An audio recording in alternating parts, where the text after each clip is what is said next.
Hintay lang natin. Tapos ayan, pinalamig ko na yan guys para mabalatan ko siya. Tapos matingnan natin kung alam niyo na kung may bisita siya sa loob. Ano, charas lang. Pero in fairness naman, maganda yung talong.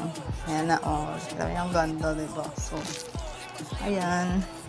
Tapos naggawa kami ng bagoong na may suka. Tapos ayan, may barbecue. Tapos, ayan, inihaw na bangos. Tapos, lechong paksiw. Ayan.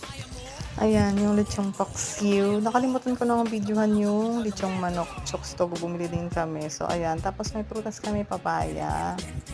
Ayan, ang laki nga ng papaya. Gusto namin sa papaya yung hindi pa masyadong malambot. Sakto lang. Ang tamis niya, guys. Tapos, ayan yung aming mais na binili. Nilaga na rin para, syempre, hindi masira. At ayan yung design kanina. Ayan yung prutas kanina dun sa naka-display pa. Tapos, ayan, binalatan ko na kasi. Nahuli lang to. So, ayan guys, ang ating